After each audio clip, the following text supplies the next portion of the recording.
L'histoire de Fatou et l'arbre de l'espoir. Fatou était une jeune femme pleine de rêves, mariée à Mamadou, un homme qu'elle aimait profondément. Après leur mariage, elle s'installa chez sa belle-mère, Massira, une femme austère et connue pour son tempérament difficile. Dans leur culture, vivre chez les beaux-parents était une tradition, mais pour Fatou, cela devint rapidement un calvaire. Massira ne manquait jamais une occasion de rabaisser Fatou. « Regarde-toi, dit-elle un jour.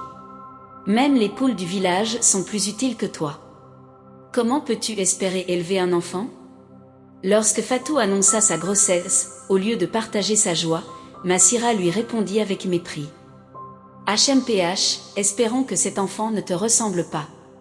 Sinon, ce sera une honte pour notre famille. » Les jours passaient, et les tâches que Massira imposait à Fatou devenaient de plus en plus difficiles.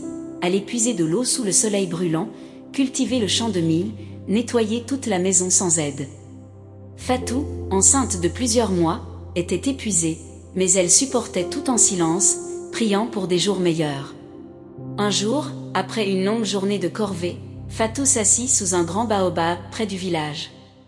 Elle caressa son ventre rond et se mit à pleurer. Une vieille femme du village, Néné Kumba, la trouva là, accablée de chagrin. « Ma fille, pourquoi pleures-tu sous cet arbre ?» demanda-t-elle doucement. Fatou lui raconta tout, les humiliations, les travaux pénibles, et sa peur de ne pas être une bonne mère à cause des paroles cruelles de Massira. La vieille femme sourit et lui tendit une petite graine. « Plante cette graine près de chez toi, dit-elle. Prends en soin chaque jour, comme tu prends soin de l'enfant que tu portes.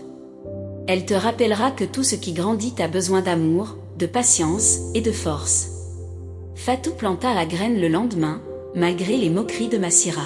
« Tu n'as rien d'autre à faire que de jouer au jardinier ?» ricana-t-elle. Mais Fatou continua.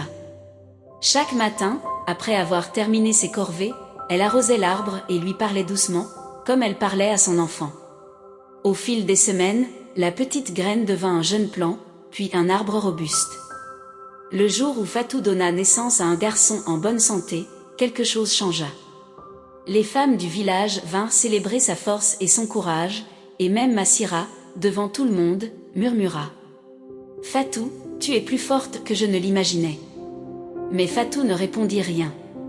Elle savait que sa force venait de son endurance, de son amour pour son enfant, et de l'arbre qui poussait désormais fièrement dans la cour. Cet arbre était devenu un symbole de sa résilience, et les villageois l'appelaient l'arbre de l'espoir. Leçon de vie, comme une graine qui pousse malgré les tempêtes, la force d'une femme réside dans sa capacité à transformer les épreuves en un terrain fertile pour l'amour et la persévérance.